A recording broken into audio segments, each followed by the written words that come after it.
spend ourselves trying to live.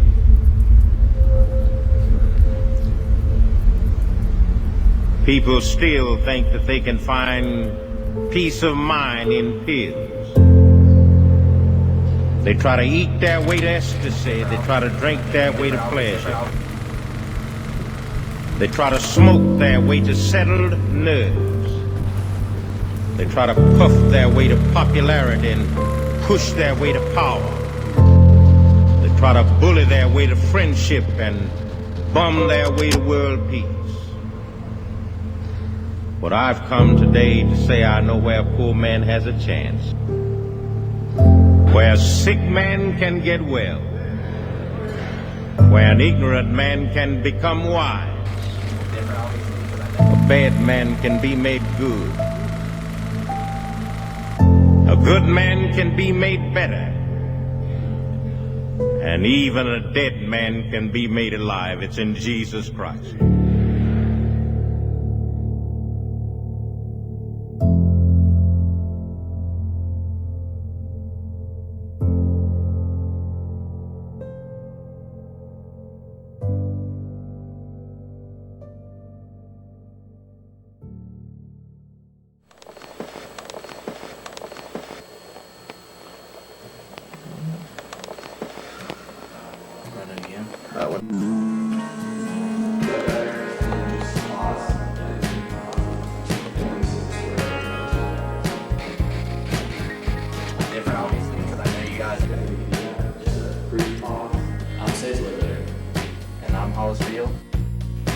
And this is the story of our new clothing store, the clothing store.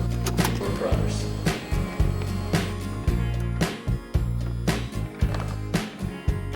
So yeah, first week I got to school, Sage and I met. We were pledge brothers, and at our first meeting we met. Then we hung out like twice after that, and then the third day that we hung out, he texted me that he was gonna come pick me up from my apartment. I was like, where are we going? He said, it doesn't matter. I said, okay, sure. Got in the car, and then he gets a call from one of his high school friends. This like third day I've known this guy, like obviously getting into college, like you're making friends, you don't really know who's gonna be your people.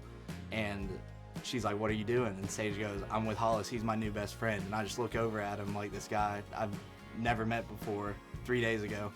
I'm just like, like this guy kind of jumps the gun on things, but come to find out he was right. That's kind of been the story of our life ever since. We lived together for every year in college until he got married, and then now we're on our third business together, actually. Hollis and I are complete opposites. He is risk averse. I am not at all. I'm optimistic, he's pessimistic. I'm a visionary, he's an integrator.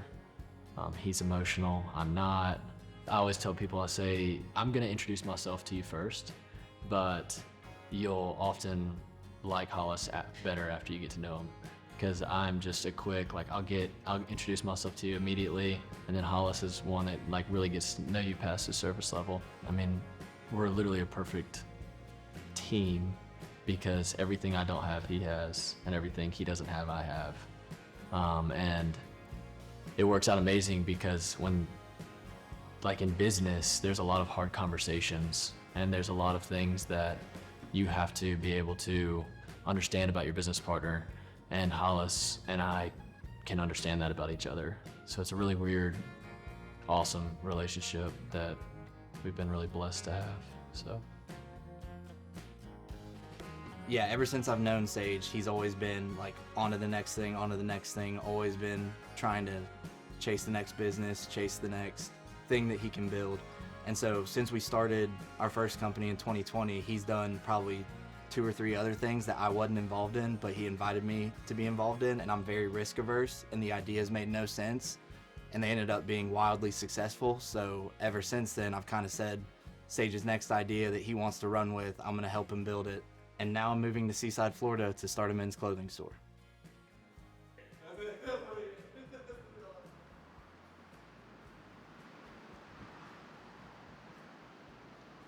Yeah, no, I was literally driving down here because Seaside is where we spend the majority of our time for Ledco. And I heard about this space opening up, and I've always, loved Seaside and wanted to be a part of it and really be a part of it.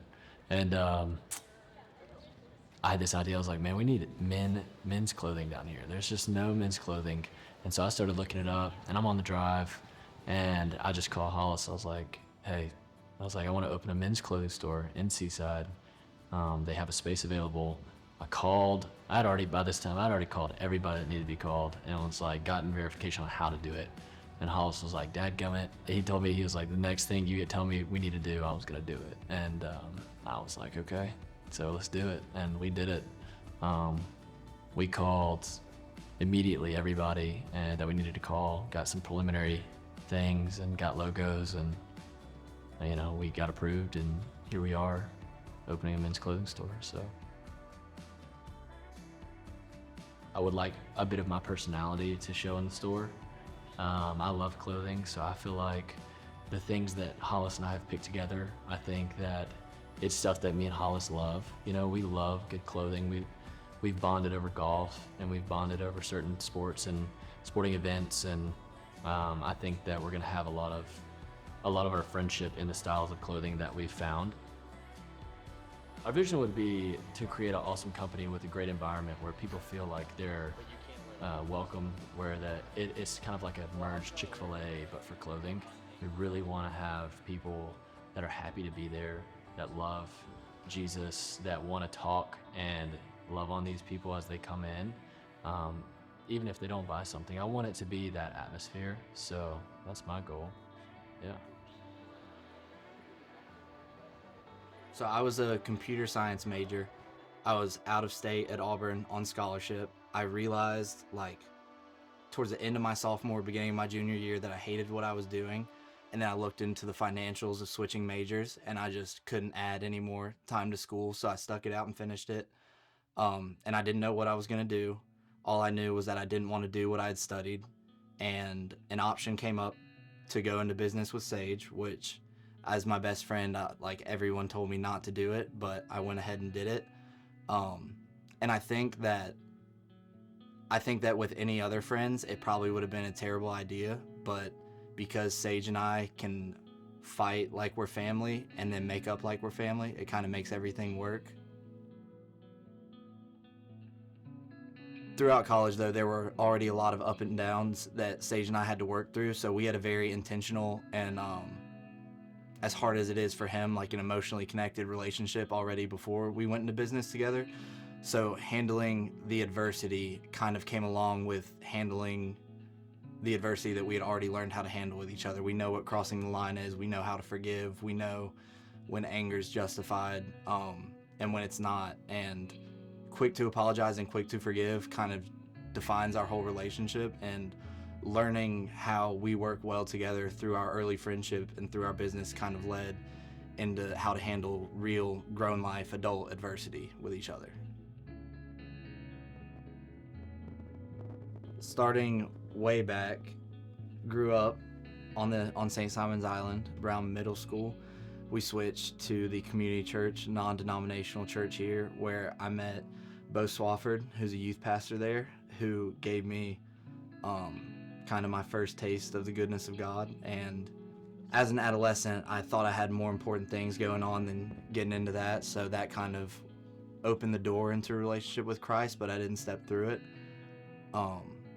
And then sort of towards the latter years of high school, things started happening in my family. I'm the oldest of 4 siblings, and at 17, 18 years old, I kind of was holding all the pieces together in a family that was falling apart. Due to that, I kind of was unable to spend a lot of time in my own head, because if I spent a lot of time there, I had to deal with emotions that I wasn't capable or ready to deal with on my own.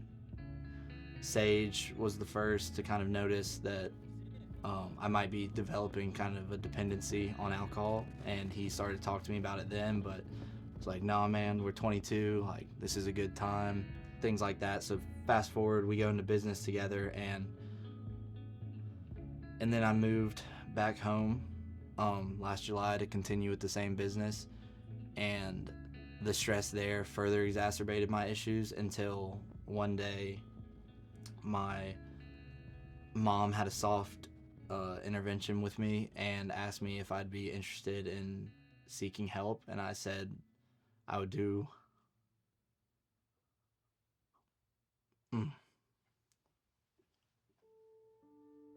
so I said I would.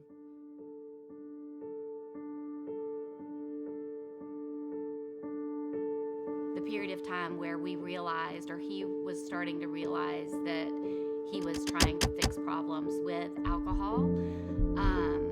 The hardest part for me as a mother was not being able to fix things for my child. I prayed a lot about how far are you going to let him go, God, before you fix it. Because I knew he could and I knew he would, but I knew Hollis had to show how much he was depending on alcohol. God had to let him get to a point where, he can't fix it. The alcohol that he's consuming isn't okay. It was so hard because I was witnessing it on a daily basis, and I was watching him just sink deeper and deeper, and I just, I wanted to love him, and I knew I couldn't force anything, because if he wasn't ready, it wasn't going to be the time for him to go get help. So I just prayed. I can't even tell you, I was on my knees a lot during that time period. It was just a waiting game. Once Hollis got to the point where he realized he was gonna, he needed help, he just cried in my arms and said, I need help, Mom. And I was like, I've been waiting for you to say this. So I immediately, I'd already found a place, and I was like, we're gonna get you there.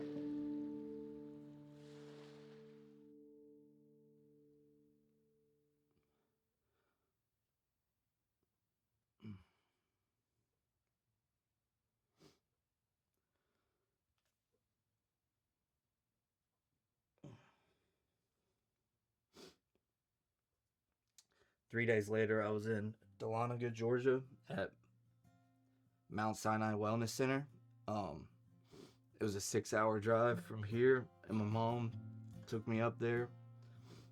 And Sage drove 6 hours round trip from Auburn just to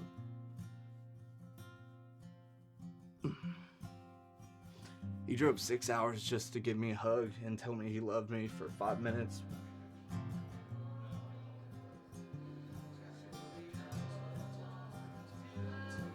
I feel like this topic of Hollis's journey with rehab already makes me so emotional to talk about, because we're family with him and feel we love him so much and have always wanted the best for him. And so obviously it kind of started in college, and I wasn't as involved because Sage and I weren't married, so I didn't really know everything. But I would hear stories, and Sage would tell me things that happened. We would talk. I was always very concerned about Hollis because I just care for him so much and I want the best for him. And some of the stuff that happened, and just Sage's role in being in their family, I was like, I can't believe a friend would do that. And it really makes me think of the verse that's greater love has no one than this, and someone that would lay down their life for their friend.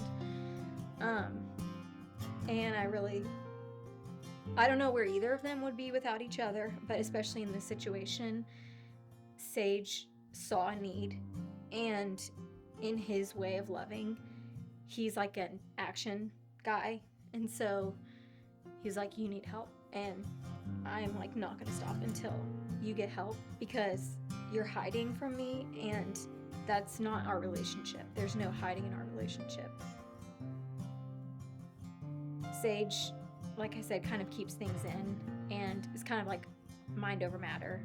And in that case, that's exactly what Hollis needed, because Sage was not emotional about it. He's like, this is what needs to be done, and you're going to this place, and I love you, and we will talk to you, but you're going to have to withdraw. It's going to be hard, and that's what needs to be done. I just am so proud of Hollis for everything that he has gone through and accomplished, and walked through. I'm so thankful that they had each other, because I don't know how either of them would be getting through without the other one. But it makes me emotional to talk about.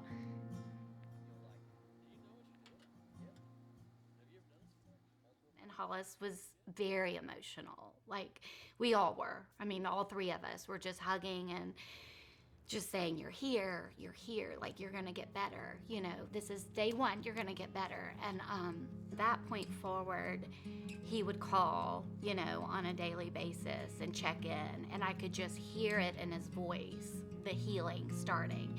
And he got back into the Word when he was there. And he started a Bible study with some of the guys that were there with him.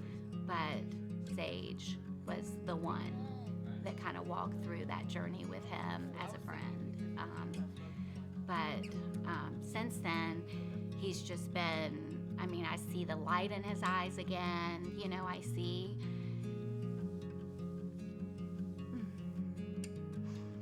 just see Hollis. I mean, I just see my son, you know, and there for a while, it was just so sad to look at him, because I could just see in his eyes there was a darkness, and I could tell he was lost. And as low as we got and as scared as I was for my son, this is like, you know, 180 degrees in the opposite direction. I'm just like so thankful for Sage, for, you know, helping me walk through that with him, and then just the Lord showing the grace to Hollis, because we all turn our backs, and Hollis definitely has too, and just the grace that the Lord's given him to kind of come back and open arms, and Hollis feels it, and I can see it. On that mountain's where I learned what it meant to be a disciple, and time and time again while I was there and ever since, any moment that I've needed it, and it's not when I think I need it, but it's when He knows I need it, God stepped up for me. And I just don't think I'd be here today without the people in my life, including Sage, and I would not have the joy that I have in my heart. I'm so different, so far past, so different than who I was 4 or 5 years ago. And I used to spend so much time ashamed of who I was, and now I have something to be proud of, and it's not me, it's the Christ that lives in me. And yeah, I'm just very grateful. Looking back on it now, it's like no doubt in my mind, like I just don't, he was my best friend, you know, he needed me. I think that there was no question in my mind that I would do it again. I don't know, you know, as a best friend, I know that if I needed something, he would do it for me. And I just think that a true friend would truly sacrifice everything. And I think that, you know, it was my turn to sacrifice, and so I did, you know, and I wanted him to have a better life, and he does. And looking back on it, it's the best thing that I chose to do in our friendship, so I'm happy. I don't regret anything.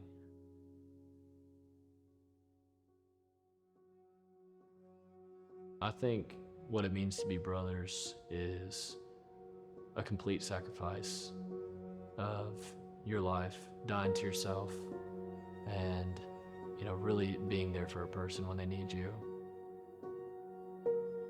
The overall meaning of brothers or brotherhood is just sharing life together. I just think they exemplify, you know, what brotherhood is. So they kind of challenge each other to be the best versions of themselves. It's like just being there for one another and spurring each other along and wanting the best for each other. It is so much deeper than a normal friendship. having this bond that's stronger than anything life or circumstances would throw at you. They're going to get through anything because they're family. They are each other's soundboard. They're each other's confidant. They're just so in sync. That's something that's so beautiful about their relationship, is the vulnerability and openness and acceptance, and the fact that they're so consistent. There's never been a time where they haven't been close. The saying is that your father is one of the only men in your life that will want you to succeed more than he has. And I think that as a brother, I genuinely want Hollis to succeed more than me, more than money, more than anything. And I think that that's what it means to be a brother. It's dying to yourself and loving that person above yourself. So. When I think back on everything, though, I get really emotional because for me, someone who steps up continually when you have nothing to give in return, that's something that's not friendship to me. That's something that's deeper. And that's something that's deeper than blood.